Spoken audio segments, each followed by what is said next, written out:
Señor les bendiga, jóvenes.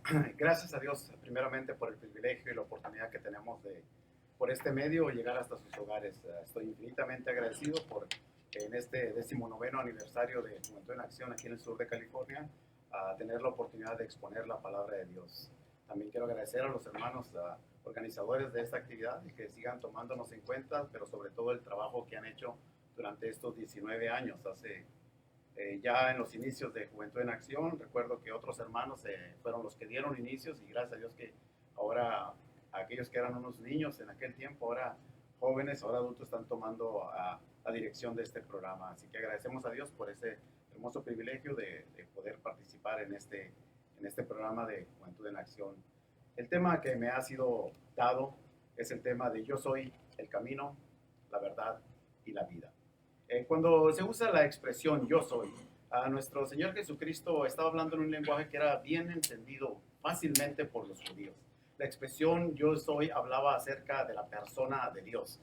Para el judío, el que Jesús usara esta palabra, posiblemente hasta una ofensa era para ellos, porque el judío no quería aceptar a Jesucristo como el Hijo de Dios. Entonces Jesús cuando usaba y usa 7 veces, que son los temas que se van a ver en este año, que se han estado viendo en este año en Juventud en Acción: yo soy el pan de vida, yo soy la luz del mundo, yo soy la puerta, yo soy el buen pastor, yo soy la resurrección y la vida, yo soy la vid verdadera. Y el tema que vamos a estudiar el día de hoy, yo soy el camino, la verdad y la vida. Jesús estaba presentando como Dios. Por eso cuando usted lee el contexto del versículo base de Juan capítulo 14 y los versículos anteriores, él hablaba acerca de ser la persona que está cerca a Dios, y para el judío esto no era aceptable, al grado de que ellos querían matarle. Así que en estos momentos que tenemos vamos a aprovechar para escudriñar la palabra de Dios y para entender esta expresión que Jesús hacía de manera categórica, de manera clara y sencilla: yo soy el camino, la verdad y la vida. Y vamos a empezar con la primera parte: yo soy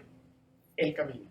Yo creo que este es uno de los temas más fáciles de bosquejar para cualquiera de los que predicamos, porque ya los 3 puntos ahí están claros. Y hablar de yo soy el camino, dice Proverbios en el capítulo 14, en el versículo 12, que hay caminos que al hombre le parecen rectos, pero su fin es camino de muerte. Jesús está presentando como el único camino, como la única opción para que nosotros podamos llegar al Padre. Él dice claramente en el contexto de estas palabras, dice él: el que me ve a mí ha visto al Padre.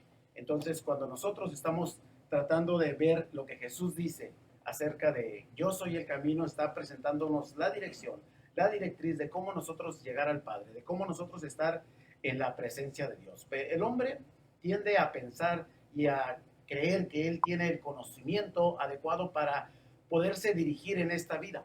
Nuestra sabiduría como hombre nos ha llevado a la soberbia de pensar de que nosotros entendemos qué es lo mejor para nosotros, y nosotros sinceramente estamos equivocados. Aquellos que en algún momento hicimos caso a nuestra inteligencia, a nuestra sabiduría, a nuestra fuerza, a nuestro dinero, nos dimos cuenta que el final de ese camino era un camino de peligro, un camino que nos estaba llevando a la destrucción. Debemos de entender que solamente hay caminos que el hombre piensa que es correcto, pero al final lo va a llevar a la muerte. Si vemos, por ejemplo, en Isaías capítulo 55, en el versículos 8 y 9 dice: porque mis pensamientos no son vuestros pensamientos, ni vuestros caminos, dice, son mis caminos. Como son más altos los cielos que la tierra, así son mis caminos más altos que vuestros caminos, y mis pensamientos más que vuestros pensamientos. Jesús, o la palabra de Dios nos enseña que el hombre está limitado en su pensamiento, no entiende verdaderamente lo que debe de hacer, y muchas veces no sigue y no obedece el consejo de la palabra de Dios. Cuando Jesús y la palabra del Señor nos enseña que busquemos ese camino, es porque el Señor sabe qué es lo que nosotros queremos. Cualquier camino que nosotros tomemos, cualquier directriz que nosotros tomemos, lo que queremos es tener éxito, lo que queremos es triunfar, lo que queremos es estar bien. Y muchas veces, pensando que vamos caminando bien, vamos caminando erradamente. Jeremías en el capítulo 29, el versículo 11 dice: porque yo sé los pensamientos que tengo acerca de vosotros, dice Jehová, pensamientos de paz y no de mal, dice, para daros, dice, el fin que esperáis. El Señor sabe qué es lo que queremos, pero muchas veces lo que nosotros buscamos o el camino que nosotros tomamos no es el correcto y no nos va a llevar a estar bien con el Señor, va a destruir nuestra propia vida. Cuando estamos jóvenes, los jóvenes que me están escuchando saben, queremos o creemos que sabemos todo, que conocemos todo. Se acerca papá y nos dice: mira, hijo, tienes que hacer las cosas de esa manera. Y muy pocas veces prestamos atención al consejo de papá, al consejo de un adulto, al consejo de un predicador. Muy pocas veces. Siempre usamos la expresión, especialmente los que ya vivimos de este lado de la frontera, ay no, ya todos sabemos. Cuando se es joven sabemos todos. Y no es hasta que cometemos errores, no es hasta que nos topamos con pared, hasta que caemos en situaciones difíciles, que nos damos cuenta que el consejo de papá, que el consejo del hermano, que el consejo de la escritura será el consejo adecuado que nosotros deberíamos de seguir. Sin embargo, para muchos, cuando llega este momento, puede ser demasiado tarde. Muchos de nosotros que en algún momento pensábamos que éramos muy inteligentes y tomamos caminos diferentes, nos dimos cuenta que definitivamente nos estaba llevando a la destrucción. Solamente Jesús, como el camino, nos presenta lo que es la verdad. Y solamente hay dos opciones. No hay un punto intermedio, no hay una posición neutra. No se puede pensar y decir, es que yo puedo ser una persona buena sin necesidad de Cristo, yo puedo ser una persona que hace cosas buenas sin necesidad de la palabra de Dios. En la Escritura nos presenta, dice que solamente hay dos caminos. Hay un camino angosto, pequeño, y hay un camino ancho. Mateo capítulo 7, versículo 13 y versículo 14, específicamente el versículo 14 dice, porque estrecha es la puerta y angosto el camino, dice, que lleva a la vida.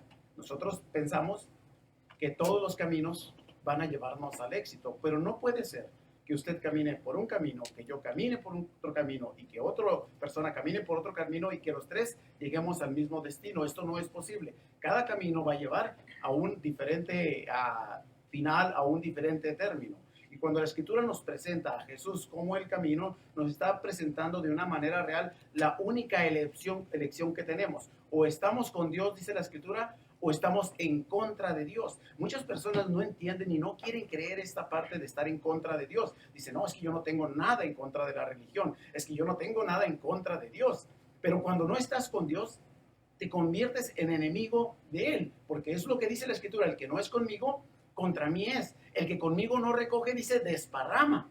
Entonces Jesús lo dice categóricamente, lo dice de manera clara, dice, vosotros sois mis discípulos si hacéis lo que yo os mando. Entonces la Escritura siempre nos está poniendo solamente dos opciones. Y si usted no está con Cristo, y si usted no está haciendo la voluntad del Señor, si usted no está viviendo de la manera que a Dios le agrada, que a Dios le parece, y el camino que el Señor nos está señalando, créame, está caminando en el camino equivocado, está llevando al destino incorrecto. Y posiblemente sea demasiado tarde cuando despierte, cuando se dé cuenta. Imagínese que despiertes cuando ya esté delante de la presencia de Dios, y tanto que se le predicó, y tanto que se le dijo, y tanto que se le enseñó. Esa es nuestra preocupación de nosotros como ministros, como padres, como maestros, como personas que a través de los años hemos aprendido de que la vida en este mundo presenta muchos retos y que las decisiones las debemos tomar muchas veces en un segundo. Y nos equivocamos porque la base, el fundamento, la enseñanza que está dentro de nosotros no es la correcta, no es la adecuada, no es la que necesitamos. Esa es la preocupación de su servidor, de todos los hermanos que están aquí para llevar hasta tu hogar, hasta tu casa, la palabra de Dios y puedas entender que verdaderamente el único camino que presenta la Escritura es a Jesús. ¿Por qué a Jesús? Hechos capítulo 4. Versículo 12 dice, porque en ningún otro hay salvación, porque no hay otro nombre bajo el cielo dado a los hombres en que podamos ser salvos. No hay ninguna opción fuera de Jesús. Sin Jesús estamos vacíos, estamos huecos, estamos sin esperanza. Dice 1 Timoteo en el capítulo 2, el versículo 5, porque hay un solo Dios, dice, y un solo mediador entre Dios y los hombres, Jesucristo hombre. Como puedes ver, no hay múltiples opciones. No hay muchas oportunidades y tampoco estas son al azar. Esas tienen que tomarse de manera directa, clara y consciente. Lo que dice Oseas en el capítulo 4, en el versículo 6, mi pueblo fue destruido, dice, porque le faltó el conocimiento, porque no supieron escoger el camino correcto, a pesar de que habían escuchado las cosas de Dios, la palabra de Dios. Es lo que dice Jeremías en el capítulo 6, en el versículo 16, dice, paraos en los caminos y mirad, dice, preguntad por las sendas antiguas cuál sea el buen camino, dice, y andad por él. ¿Y qué fue la respuesta del pueblo? Cuando vemos ahí, vemos que el pueblo dijo, no andaremos. Y eso es lo que mucha gente dice. Posiblemente tú dirás, yo no lo he expresado con palabras, yo no digo que estoy en contra de Dios, pero el camino que estás siguiendo, la vida que estás viviendo, las cosas que estás haciendo, estás caminando en el camino fuera de Cristo, fuera de las enseñanzas del Señor, estás siguiendo el consejo. Muchas veces para ti es más válido el consejo de tus amigos que el consejo de tu padre, que del predicador o que de la palabra de Dios. Si tu amigo te dice, ven y hagamos esto inmediatamente, en un segundo dejas lo que estás haciendo y vas y lo haces, muchas veces sin medir las consecuencias, muchas veces sin darte cuenta que verdaderamente eso te va a llevar a la destrucción. Por eso es insistir. Estamos en un mundo que es agresivo, un mundo que insiste, que te dice todo el tiempo, haz esto otro, y vive de la manera que a ti te plazca y haz lo que tú quieras. Y nosotros también como predicadores, como cristianos, debemos ser agresivos contigo. Me gusta mucho hablar con los jóvenes, aunque debo ser sincero, por muchos años le he sacado la vuelta, porque entiendo la responsabilidad. No se trata de predicar, no se trata solamente de hablar, no se trata de solamente decir las cosas, no, se trata de vivirla. Se trata de ir al frente caminando para que los demás que nos están viendo puedan seguir. Dice el apóstol Pablo, primero a los Corintios 11:1, dice, sed imitadores de mí, pero él aclara y dice, como yo, de Cristo. Entonces nosotros queremos que nuestros jóvenes nos imiten. Nosotros queremos que nuestros jóvenes trabajen y se esfuercen, pero nosotros tenemos que ser los primeros. Y aunque yo sé que esta es una clase para jóvenes, a los padres que me están escuchando, a los hermanos que me están escuchando, a los predicadores que me están escuchando, recuerda, los muchachos no van a escuchar tanto nuestras palabras, no van a escuchar mucho lo que nosotros decimos, van a ver el camino en el que nosotros caminamos, van a hacer las cosas que nosotros hacemos. Así que si tu predicación no va de acuerdo a tus acciones, ten cuidado porque puedes estar guiándonos por el camino incorrecto. La Escritura dice, imposible es que no vengan tropiezos, pero hay de aquel por el cual el tropiezo viene. Qué triste que tú y yo como padres, qué triste que tú y yo como mensajeros no podamos transmitir a esta generación el camino correcto. Me gusta cuando leo a Josué y esa decisión que él tenía. Yo y mi casa, dice, serviremos a Jehová. Y todos dijeron, también vamos a hacer lo mismo. Pero qué triste cuando vas a Jueces, capítulo 2, versículo 10, y dice, se levantó una generación que no conocía a Jehová. Son 19 años de juventud en acción en esta área del sur de California. ¿Podremos llegar a los 50? Eso depende de ti, porque posiblemente algunos de los de aquí estarán, otros posiblemente ya no estaremos, ojalá y estemos para poder celebrar con ustedes 50 años, pero para que se levante una generación que busque a Jehová debe de seguir el camino que Jesús está mandando. Él lo abrió y lo presentó por su sacrificio de amor. Esto es lo que Jesús está presentándose a los judíos principalmente cuando está hablando allí Juan escribiendo estas palabras, porque el judío esperaba a ese rey que en caballo grande, que con espada pudiera luchar. Se presentaba él que en su sacrificio de amor abrió las puertas, rompió ese velo donde antes solamente el sumo sacerdote una vez por año podía entrar a la presencia de Dios. Se abrió para que tú y yo pudiéramos entrar en el momento que quisiéramos a la presencia de Dios y estar delante de Él. Yo siempre digo, qué bonito ha de ser que yo llegue a aquel lugar, que tú llegues a aquel lugar y que podamos ver el rostro de aquel que nos trasladó de las tinieblas a su luz admirable. Yo anhelo aquel día. Posiblemente tú dirás, no, estoy muy joven, yo no lo anhelo, hay que se muera el hermano Campos. Pero yo sí lo anhelo. Yo sí deseo que ese momento, porque que ese momento ya se va a acabar la tribulación, se van a acabar los problemas, los retos, las luchas, y estaré en la presencia de Dios por toda la eternidad. Pero para que tomemos esas decisiones, para que lleguemos a ese lugar, hay que tomar a Jesús como el camino. No solamente como el camino, Él dice también, yo soy la verdad.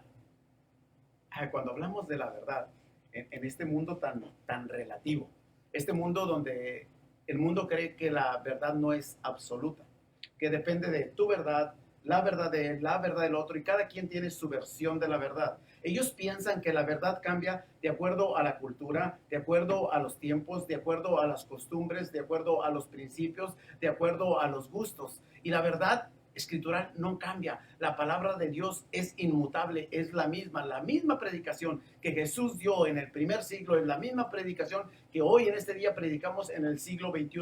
No cambió con la cultura, no cambió con las costumbres, no cambió con los pensamientos, no cambió con las ideas. Es el mismo mensaje y dice que la verdad del Señor es absoluta. A mí me gusta pensar que el cristianismo es una monarquía absoluta.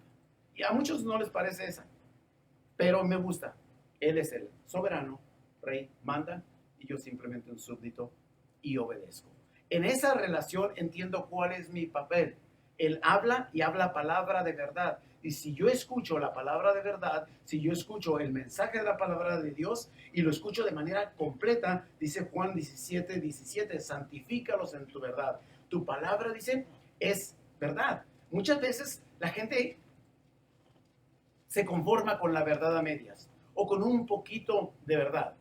Me gusta ilustrarlo de esta manera, espero me lo entiendas. Mira, como el ejemplo de aquellos cinco ciegos que quieren saber cómo es un elefante. Van ellos y lo tocan.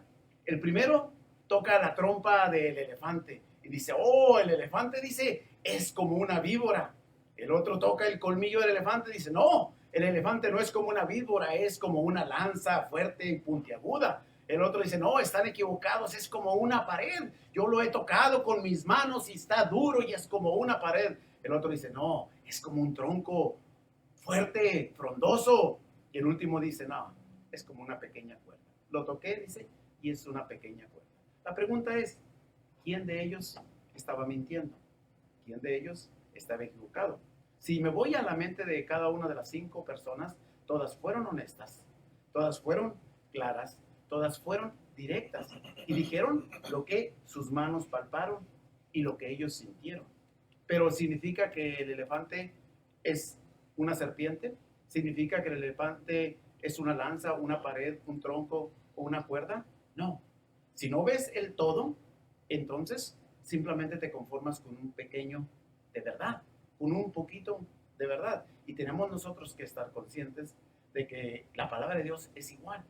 Mucha gente gusta de tomar un pequeño pasaje, un texto, porque ese texto se le acomoda muy bien, porque ese texto le queda muy bien y él puede fácilmente sujetarse a eso, pero desecha otros textos, desecha otros pasajes, desecha otras enseñanzas que también tienen el mismo valor. Cuando no sumas todas las cosas respecto a la palabra de Dios para entender la verdad de Dios, entonces tienes una verdad a medias, una verdad limitada y tienes que estar consciente que está equivocado. ¿Por qué? Porque al tener solamente la mitad de la verdad, la otra mitad tiene que ser mentira. Por eso nosotros nos sujetamos a la verdad completa de las Escrituras. Un tema, por ejemplo, que nos hace muy diferente a nosotros como Iglesia de Cristo en respecto a muchísimas personas que dicen creer en Dios es el bautismo. Para muchos el bautismo no tiene la importancia ni tampoco tiene ni nada que ver respecto a la salvación. Porque ven un pasaje y dicen el que cree en mí, dice, ese va a ser salvo. Y ya se quedan con ese pasaje y se olvidan de juntar todos los pasajes. Lo que tú y yo hacemos es no sacar un texto fuera de contexto. La expresión es, sacas un texto fuera de contexto y estás tomándote un pretexto. ¿Por qué? Porque no quieres tomar el todo de la Escritura. La suma de su palabra es verdad. No trata de un buen corazón. No se trata de una buena conciencia. Dice el rey Agripa en Hechos capítulo 26, versículo 28, dice, por poco me persuades a ser cristiano. La pregunta es, ¿fue cristiano el rey Agripa? Por lo menos en el registro bíblico que tenemos, no lo fue. Voy a trasladarlo a un lenguaje que me puedes entender más como joven. Te gusta una muchachita, le coqueteas, te acercas a la muchachita y le dices a ella, ¿quieres ser mi novia? La muchacha se chivea, la muchacha se pone nerviosa, se acerca y te dice, mira, por poquito y te decía que sí. Bueno, la pregunta ¿es tu novia? Tú me vas a decir, por poquito me decía que sí, es tu novia. Pero por poco, es tu novia. No lo es. Entonces no te engañes. Por poquito no es suficiente. Nosotros no estamos para estar por poquito con el Señor, estamos de manera completa, de manera entregada. Si ella quieres que seas tu novia, tienes que esforzarte para conquistarla. Si quieres vivir dentro del cristianismo, si quieres vivir dentro de la vida del Señor, tienes que respetar su verdad, sujetarse a su verdad, hacer lo que Él, no poner la verdad relativa como decíamos. El mundo tiene una verdad relativa, decíamos, desde el punto de vista que ellos lo ven, ellos dicen y claman es la verdad. Y muchos lo hacen sinceramente. Déjame decirte que muchas personas con un corazón sincero buscan al Señor, buscan a agradar a Dios, pero implica que porque lo hacen con un corazón sincero, implican que porque lo hacen con honestidad, porque lo hacen desde su punto de vista, con su buena conciencia. ¿Eso es correcto? No. Acuérdate del apóstol Pablo, ¿qué es lo primero que dice el apóstol Pablo? Yo con toda buena conciencia, dice, he vivido hasta el día de hoy. Pablo, cuando perseguía a la iglesia, no lo hacía solamente por gusto de hacer daño, no lo hacía por gusto de hacer maldad, por destruir a las personas, no, él lo hacía para cuidar la ley, para respetar la ley de Moisés, para hacer de todo corazón la obediencia. Él quería ir más que los demás judíos, él quería hacer cosas que otros judíos no se atrevían a hacer, por eso él iba y pedía cartas, por eso iba y perseguía a la iglesia, pero él reconoce que a pesar de que lo hacía con un corazón limpio, a pesar de que lo hacía con un corazón sincero, con el deseo de agradar a Dios, él estaba en contra del nombre de Cristo, él estaba en contra de la verdad. Y entonces cambia cuando aquella luz resplandeciente le dice: Saulo, Saulo, ¿por qué me persigues? Cambia entonces completamente. Y aquel hombre que estaba en contra de la verdad se convierte en el más grande predicador del mensaje de la verdad.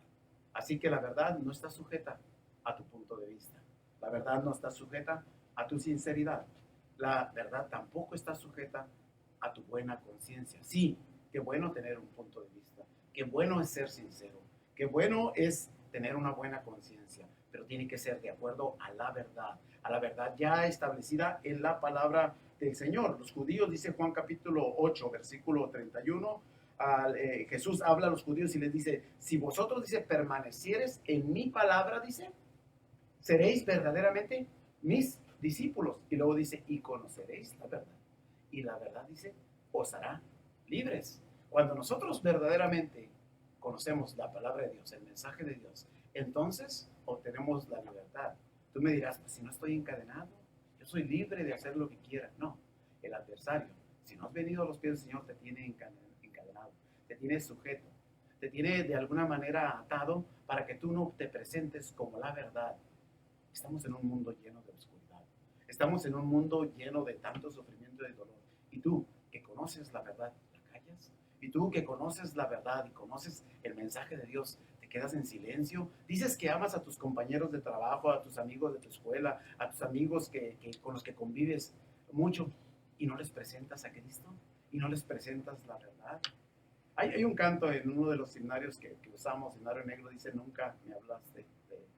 Qué triste es llegar allá, que tu amigo con el que andabas, con el que compartías muchos momentos de felicidad, te diga: tú andabas junto a mí y nunca me hablaste de él. Muchas veces nosotros usamos la frase por llevar la fiesta en paz, porque de religión y política no se discute porque nunca llegamos a acuerdo. Es que no se trata de discutir, se trata de hablar la verdad, se trata de decir el mensaje de Cristo, de decir las enseñanzas como el Señor las presenta, que con todo tu corazón, con toda tu mente y con todas tus fuerzas prediques la verdad. Sí, estamos en un mundo que quiere hacer las cosas políticamente correctas, en unas cosas de la manera que ellos creen que es correcto. Si hablas tú de la verdad, te van a decir: eres intolerante, eres ortodoxo, eres insensible, eres discriminador, eres anticuado. Empiezan a tacharte dándote ciertos nombres para ofenderte, para desanimarte, para desistirte de que sigas hablando la verdad. Pues no importa que el mundo te hable intolerante, ortodoxo, te diga insensible, discriminador o anticuado. Muchas veces aún nuestros propios hijos no quieren escuchar el mensaje que queremos predicar. Mas, sin embargo, debemos de entender de que está de por medio su salvación. Está de por medio también mi salvación. Dice el apóstol Pablo: porque si predico el evangelio no tengo de por qué gloriarme, porque me es impuesta necesidad. Y hay de mí, que yo no lo haga. Y dice Ezequiel en el capítulo 13 que tú y yo somos atalayas y que debemos de llevar este mensaje. La atalaya habla y dice: ahí viene el peligro. Ya depende de la otra parte que lo escuche o no, pero entonces soy libre de su sangre. Y déjame decirte, no creas que me hace feliz usar la expresión soy libre de la sangre de aquel que no quiere escuchar. No, aún así me entristece, porque quiero que escuches la verdad, aunque te llamen intolerante, aunque te llamen como ellos te llamen. El mundo quiere una verdad diluida, mucho de mentira y un cúmulo, un pequeñito, un poquito de verdad. Lo revuelven y piensan que con eso ya tienen la fórmula para ser felices. No, el vaso tiene que estar lleno de la verdad, completa y absoluta de parte de la palabra de Dios. Y tú y yo simplemente seguirla, simplemente predicarla. Lo que debemos hacer es enseñarla a otros. Cuando el apóstol Pablo hablaba con Timoteo, él lo animaba, porque Timoteo era un joven y ¿qué le dice? Huye de las pasiones juveniles. Cuando uso la palabra huye, me gusta decirte, el joven piensa que todo puede. No, no, el problema es que se venga, yo estoy fuerte, inteligente, joven, puedo hacer muchas cosas. No, hay veces que hay que alejarse de los peligros, hay que alejarse de las cosas que pueden hacerte daño, darle la espalda a las cosas que te pueden destruir. Y sobre todo, dice en el versículo 25 de 2 Timoteo capítulo 2, dice, para que tus amigos, para que los demás conozcan la verdad. Al final, que tú mantengas una vida íntegra, una vida viviendo conforme al corazón de Dios, entonces tú vas a predicar la verdad a tus amigos, a tus compañeros de trabajo. Entonces tú presentas algo importante para ellos, a Jesús como la vida. Presentar a Jesús como la vida es presentar la única opción que el hombre tiene de reconciliarse con Dios. Juan capítulo 11, versículo 25 dijo, Jesús le dijo, yo soy la resurrección y la vida. El que cree en mí, dice, aunque esté muerto, vivirá, dice. Y todo aquel que vive y que cree en mí, dice, no morirá eternamente. Nosotros pensamos que 20, 30, 40 años en este mundo es suficiente de felicidad. Estamos hablando aquí que está de por medio la vida eterna. Posiblemente como joven no comprendas lo que esto implica. Por eso nosotros queremos decirte de que verdaderamente la felicidad en este mundo, los años que estemos en este mundo, es poco comparado a lo que el Señor está ofreciendo. Y Jesús es la única fórmula para presentarnos esa vida.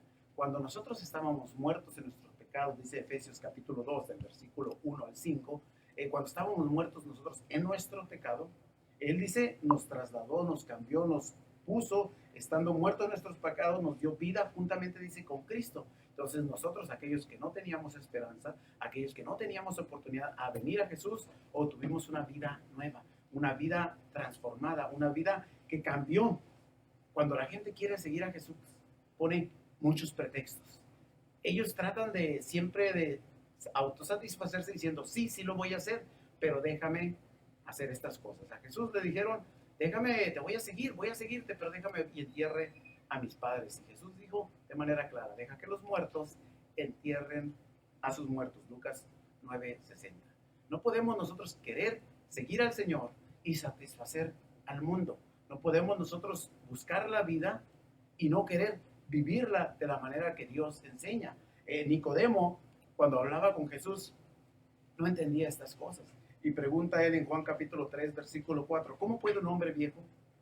¿Cómo puede un hombre nacer siendo viejo? ¿Puede acaso, dice, entrar nuevamente en el vientre de su madre y nacer? Jesús dice, el que no nace del agua y del espíritu, no puede nacer de nuevo a una vida nueva. Romanos, en el capítulo 6, en el versículo 4 lo pone más claro, dice, porque somos sepultados juntamente con él para muerte por el bautismo, a fin de que como Cristo resucitó de los muertos por la gloria del Padre, así también nosotros andemos, dice, en una vida nueva. Jesucristo es el camino, es la verdad y es la vida. Y es la única oportunidad y la única esperanza que tenemos en este mundo tan alejado de Dios. En este mundo que no quiere saber nada.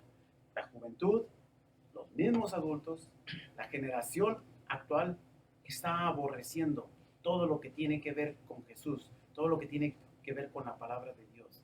Y es responsabilidad tuya, joven, es responsabilidad mía, presentar a Jesús como el camino, como la verdad y como la vida. Espero en Dios que este pequeño momento de reflexión te ayude a entender cuán importante es conocer. Decían, ¿cómo sabemos a dónde vas? Le decían a Jesús, pues simplemente sigan, simplemente hagan lo que yo digo. Y es lo único que el Señor está pidiendo. Deja de escuchar a las demás personas, deja de escuchar los consejos de otros. Voltea y escucha el consejo de la palabra de Dios. Y conocerás la verdad y la verdad te va a hacer libre. Que Dios te bendiga.